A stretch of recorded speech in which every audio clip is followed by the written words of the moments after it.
to get something back. So that is called as consideration. So it is one of the most important elements. It can move from the promiser or from any other person. A is promising to put life into B's wife. A contract without consideration is void. That means there is no meaningful, it is null.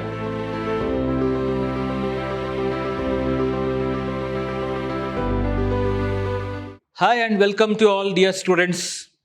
I, George William A., Commerce Faculty, Vidhyaashram First Grade College, MYSURU, the Temple of Excellence, welcomes you all to session 2 of Business Laws. Dear students, today we are going to discuss about the topics about consideration and what are the elements and exception to this particular consideration. Before going to this particular topic in this session 2 of Unit 2, I just want to glance and give the highlights of whatever I explained to you in session 1. That is, in session 1, we saw about what is the contractual capacity, the meaning of contractual capacity. It means where the person who is competent enough to enter into a contract or who is having the eligibility to enter into a contract as a person or a party to that particular contract, right? So there we saw that the person who is the definition as well as the meaning. I explained to you about the contractual capacities. Then who are the persons who cannot be entered as, or who cannot enter, or who cannot be a competent or to this particular contract, or to, it says the person who has not attained the age of 18 years, that is the minor cannot attain, who has not attained the age of 18 years, he cannot become a party to the contract, or he cannot enter into a valid contract. Secondly, the person who is of unsound mind. So even those persons cannot enter into valid contract. Then there are some of the other persons who have been disqualified being a person or being entering into a contract, right? Then the persons of unsound mind, I said. Then the person like who are not been contradicted, that means who have been disqualified under the law. So even those persons cannot enter into the contract or into valid contract. Then I explained to you about who is a minor, then what are his nature to the agreement to the minor. So the agreement to the minor I explained to you in the last session. So dear students, today, that is in this session, we shall see about consideration.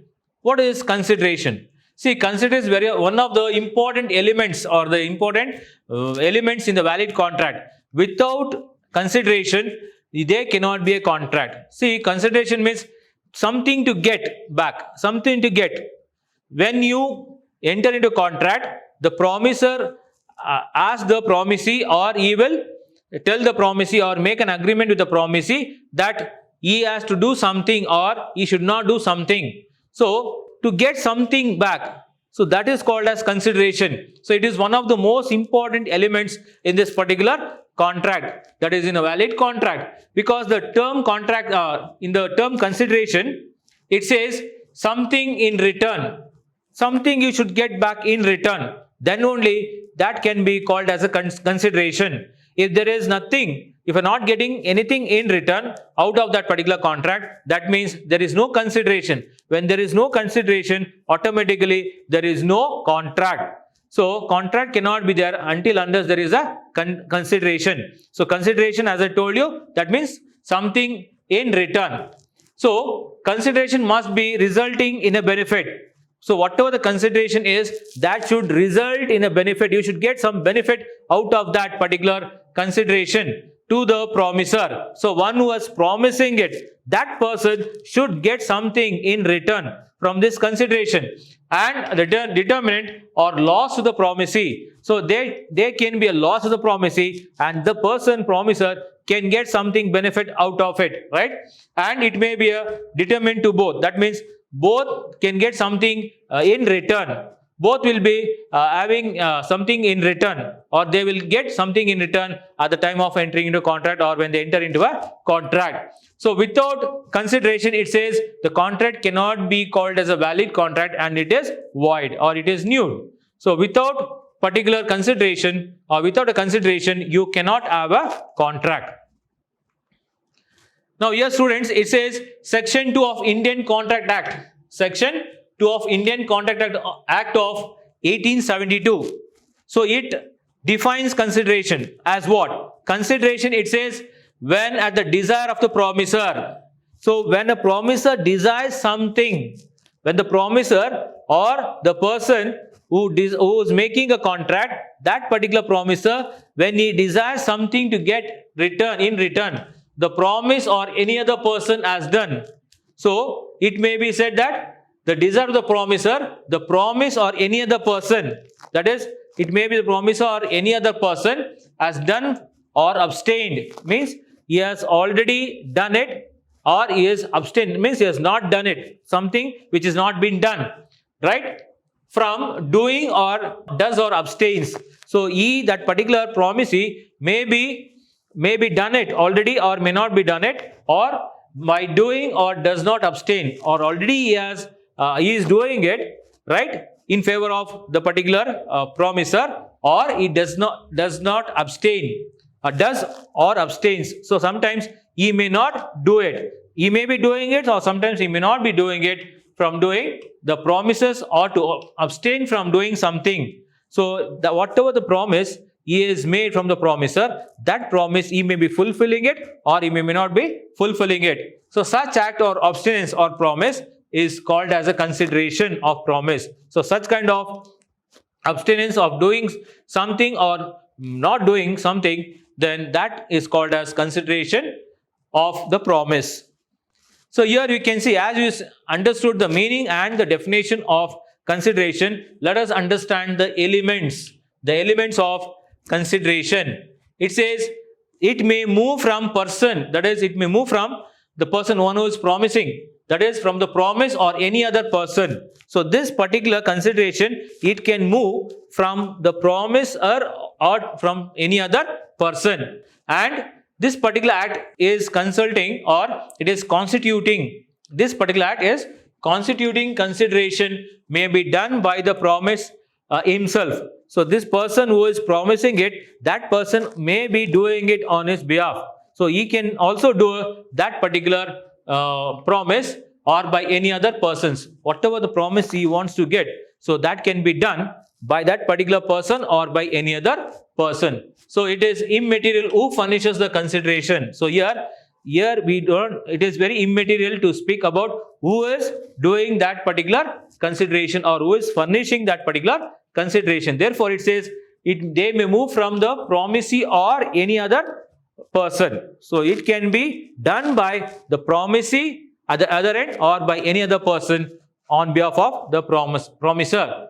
So here that means even the stranger to consideration can be sued on contract. So even the third party or the stranger to the contract can be doing this consideration or can be sued on a contract only on the agreement or only on behalf of the promiser. If the promiser agrees, then this particular person, stranger, can sue, that is on a contract for consideration, and provided he is a party to the contract. So only if he is a party to the contract, even the stranger can also enter into this, and he can do from doing something or abstain from doing something.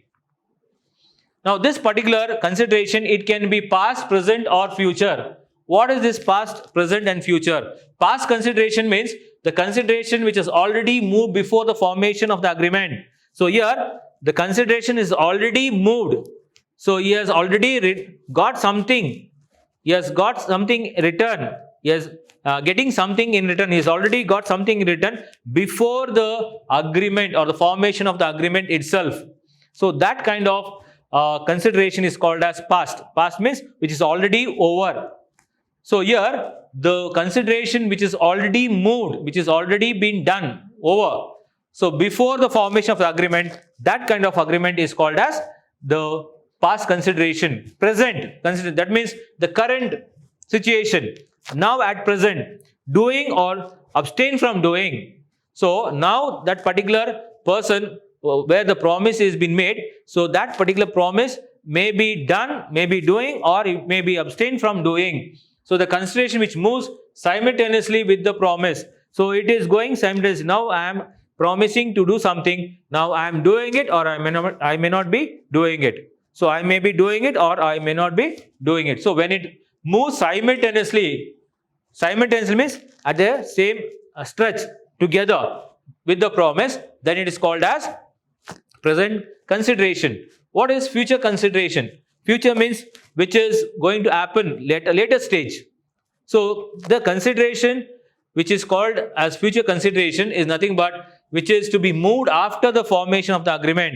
Only after the formation of the agreement that consideration can be moved. That kind of consideration is called as the future consideration. Future means only after formation of the agreement or the contract, then those particular consideration can be taken into act. So we have seen what is past consideration, what is present, and what is future. Then it must be of some value. Whatever the consideration it is, it should be having of some value. For example, if I am A and my friend is B, if I am selling my car for B, I am promising to sell my car for B for rupees 10 lakhs. Then that person also purchase my car and he gives me 10 lakhs. So here this promise of promises which has been made, and that promise should be of, that consideration should be of some value. So the consideration need not be adequate to the promise, but it must be some value in the eyes of law. So in the eyes of law, there should be some value for whatever the consideration you take up or you act upon or the promise you make. Then it should be real and not illusory. So it should be in reality. So whatever the consideration it is, it should be a reality one, it should be a fact, right? And it should not be an illusory, means just out of the sight. So here you can see the example. It says A promises to put his life into B's dead wife, and B promises to pay 10,000. And in this agreement, you can see the agreement is void because consideration is physically impossible to perform. Surely, everyone can understand. A is promising to put life into B's wife. How he can put the life into the B's wife? It is not possible.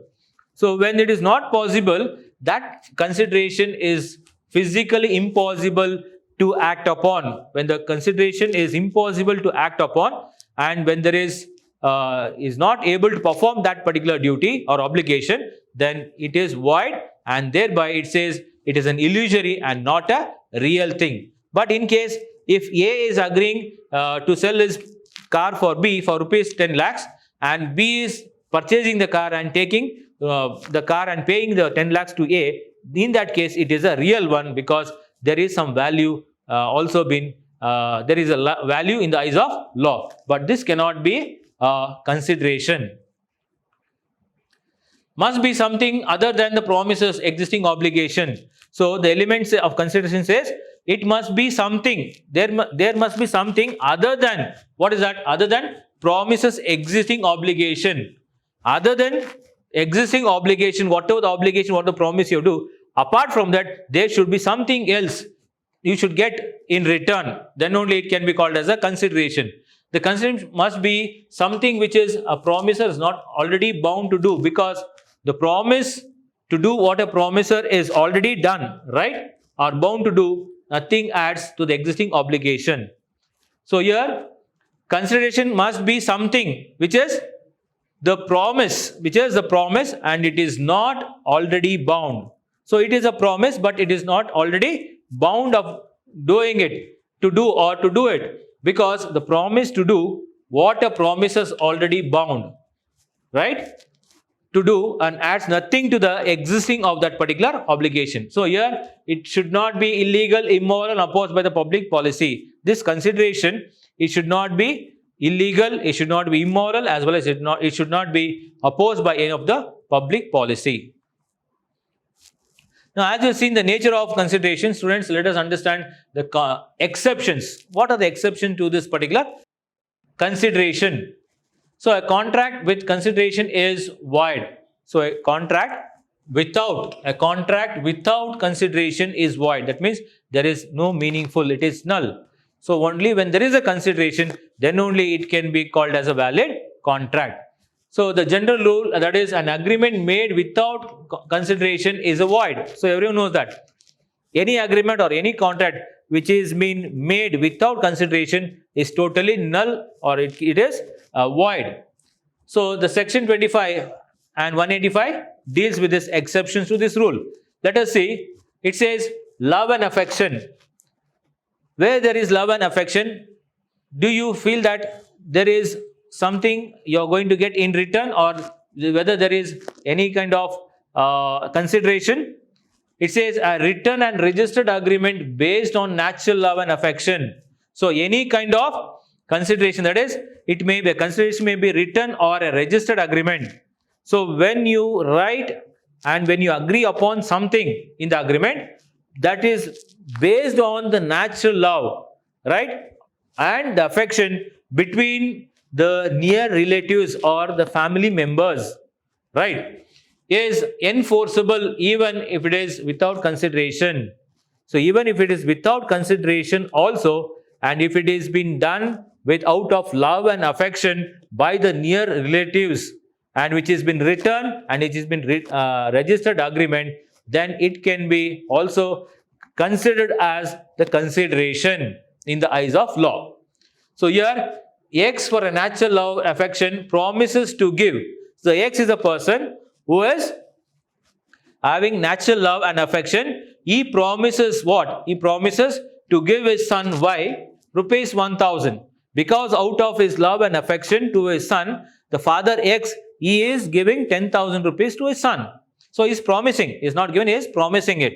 So X puts his promise to Y in writing. So here X as a father, he puts that particular promise in writing, whatever the promise he has made, that is to pay 1000 rupees, and he has put that particular promise in writing and he registers it. Now this is a contract. So even this is a contract because he has put them in writing and it is registered.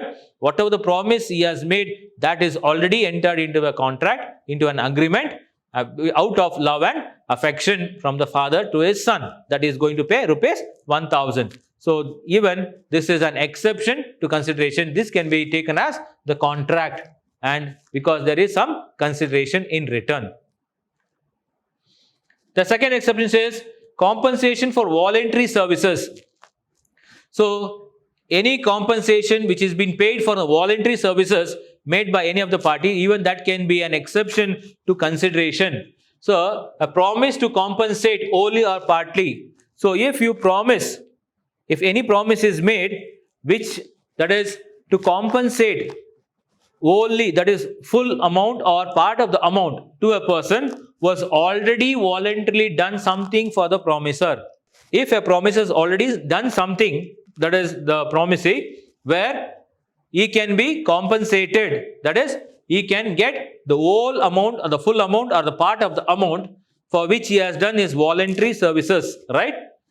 And it can be enforceable without consideration. So it is enforceable even without consideration. That can be taken as consideration. So this is an exception to consideration. You can easily understand by this example.